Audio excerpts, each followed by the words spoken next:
It's 5:12 on the 20th of September 2025.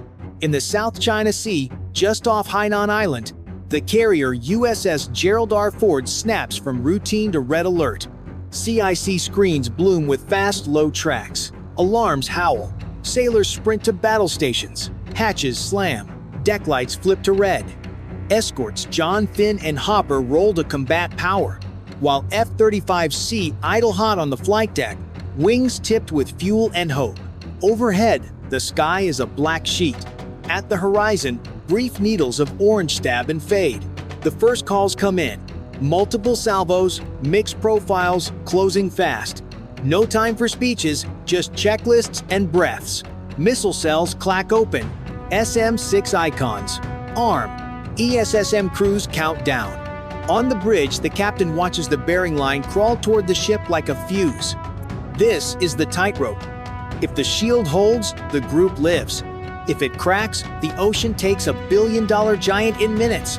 Below decks, hands steady as they clip helmets, whispering the names of home. The South China Sea is more than a patch of ocean.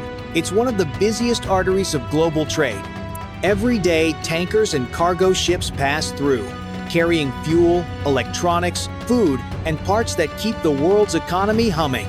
For the United States, this traffic isn't abstract. It's what fills shelves back home and keeps allies supplied.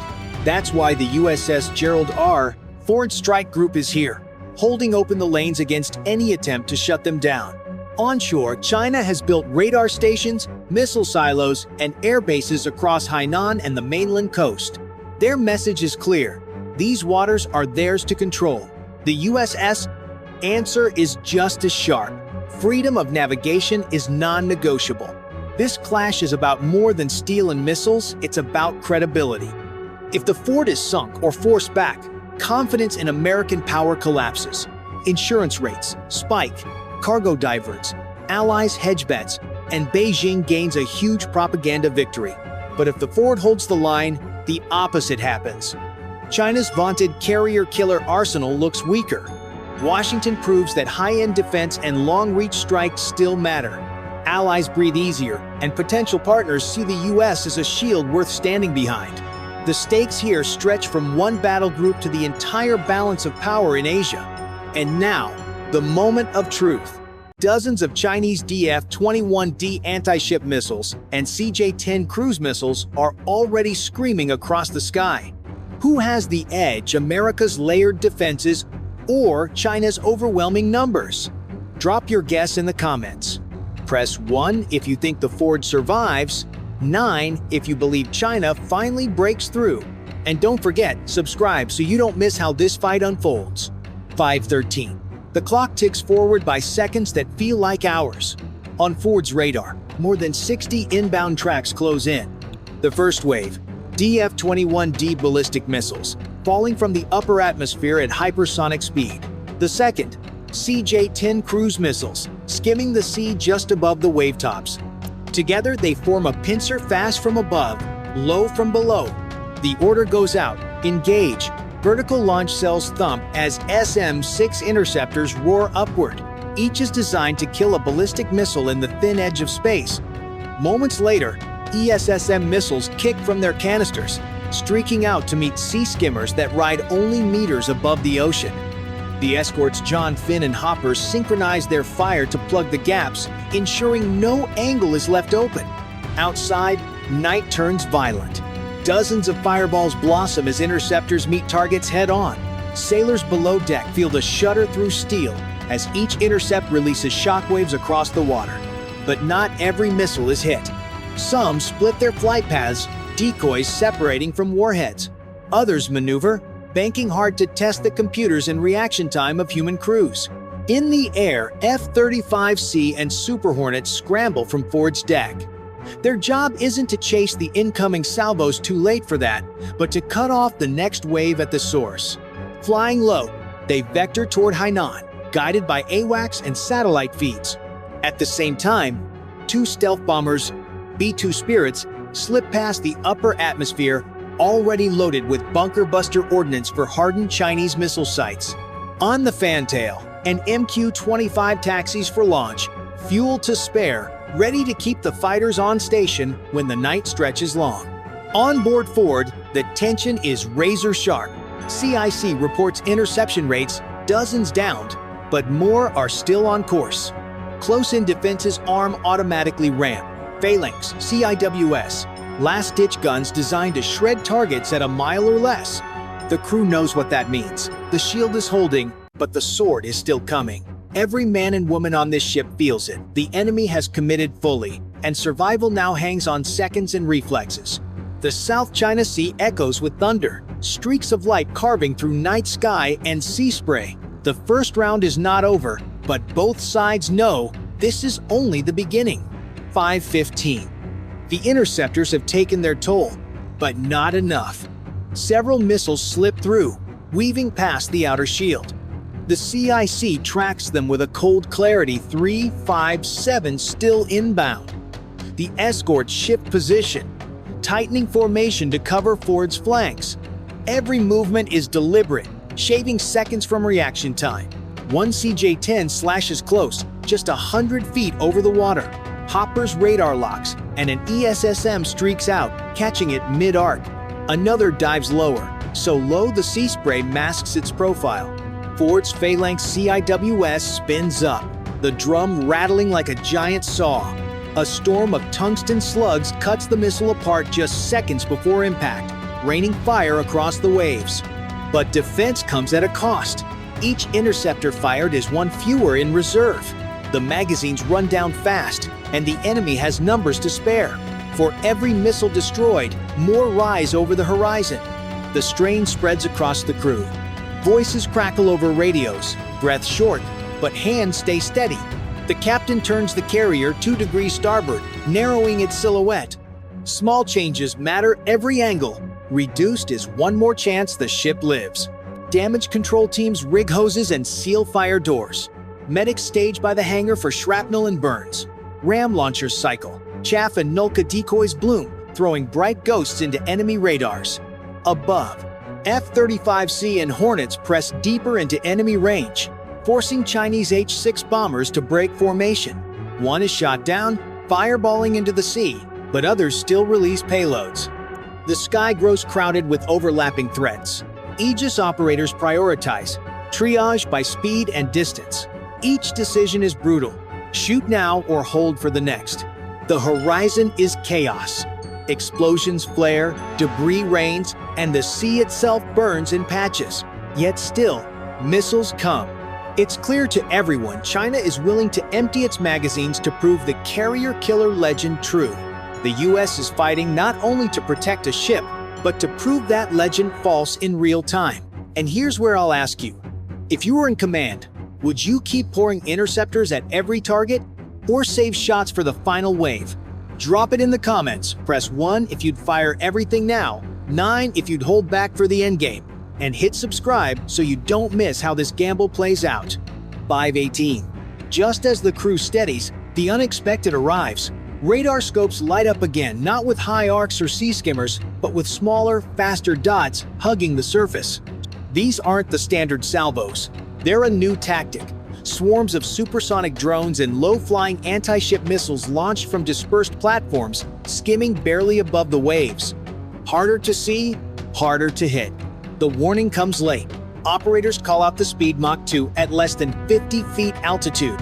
By the time the blips appear, they're already within the inner ring of defense. Aegis buys seconds, but this fight is about reflexes now. The captain calls it shift to close-in weapons. Ram systems fire first, hurling out bursts of interceptors that shred the initial wave. But more pour through, dodging and weaving. Phalanx turrets spin to life, their barrels blurring as they track each fast-moving dot. The sound is deafening, a ripping thunder that shakes the deck. Sparks spray across the sea where rounds meet metal. Some drones detonate early, their fragments scorching Ford's paint.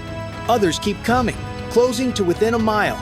On the flight deck, crew brace for shock, securing aircraft and slamming hatches. Then the Ford counters with her last card. Electronic warfare. Decoys scatter, blinding enemy seekers with false signatures. Jammers hum, scrambling guidance systems. Suddenly, half the inbound swarm veers off, chasing ghosts into empty water. It buys precious seconds, but the danger isn't gone. This is the twist. No one expected China mixing its missiles with expendable swarms, overwhelming defenses with sheer chaos. If the carrier's crew falters for even a moment, one strike could cripple the ship. 5:21. The last wave closes in. Less than a dozen missiles remain. But these are the toughest, fast, erratic, and dangerously close. The sea is choppy, wind-cutting spray across the bow. Every gun on Ford and her escorts is hot. The air is a blur of tracers, white-hot lines clawing at the dark. Each flash means survival, each miss disaster. Ram batteries thump, interceptors streaking into the night. Another CJ-10 explodes, a bloom of fire over the water. Nulka decoys flare, tricking seekers into chasing ghosts.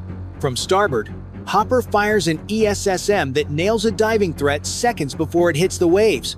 But two more slip through, flying low and hard. Ford's phalanx guns scream, barrels spitting tungsten. One target shreds apart, raining fragments across the bow. The ship shakes, alarms wail, but she still fights. One missile remains. It streaks in under the chaos, evading decoys, skimming the sea. The crew knows this is it, the shot that could end the carrier. On the bridge, orders snap. Track! Engage! The forward phalanx hammers, tracers clawing upward. The missile bursts into a fireball just 800 yards out, debris slamming into the sea. A geyser drenches the deck. Shards scar the radar mast, but the hull holds. Damage control teams sprint, foam hoses hissing, reporting minor burns, no critical damage. Below deck, sailors exhale for the first time in minutes. Some laugh nervously, others whisper prayers. CIC calls it last inbound neutralized. For now, the Ford is alive. But the cost is heavy. Magazines low, defenses strained, air wings stretched. Scorch marks tattoo the bow. Backup systems cover gaps, but ammo counts are thin. Across the horizon, silence finally settles. Smoke drifts, debris burns, and the ocean glows with dying fire. Both sides know this wasn't just a battle, it was a test. China threw its best punch. Ford survived. That alone reshapes the fight to come. So here's the call. In this showdown of shield against sword, who do you think came out on top? Drop it in the comments. Press 1 if you believe America's defenses proved unstoppable, 9 if you think China forced them to the edge, and subscribe now because the aftermath will decide what happens next. 5:40. The ocean is still, but scars remain. Wreckage drifts, burned metal, shattered wings, fragments of warheads. Ford's deck crews sweep debris and check for hidden damage. On the bridge, the captain exhales, then calls for status reports. Engines hold. Flight deck operational. Weapons low, but the carrier still fights. News ripples outward. Satellites confirm Chinese radar stations on Hainan Dark. Their feeds cut by American strikes. Inland missile silos in Guangdong lie in ruins from stealth bomber hits. Beijing's vaunted carrier killers have taken heavy losses. For years, the world heard those words like a threat. Tonight, that myth cracked. But there is no triumph on Ford. The crew knows the truth. Defense is held, but barely. Magazines are thin. Electronic warfare worked, but at full strain. And China has more to fire, more to test. This battle was not an ending, it was the first round. Allies are watching. In Tokyo, Canberra, Manila, leaders see the US shield can still block the hardest punch. Confidence rises. Insurance rates stabilize. Merchant fleets breathe easier. But in Beijing, the message is different. The fight is far from over, and they will adapt. Every failure is a lesson, every strike a rehearsal for the next wave. For the US, survival carries meaning. Tonight proved that a carrier can withstand the unthinkable, that layered defense still matters. Yet survival also shows the cost millions spent in interceptors, hours of strain, a crew pushed to the edge.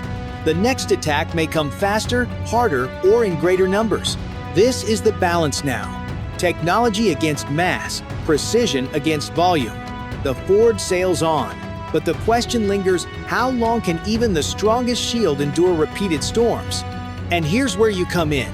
In this aftermath, Who truly gained more, Washington proving the legend false, or Beijing proving it can still bleed America's most advanced carrier?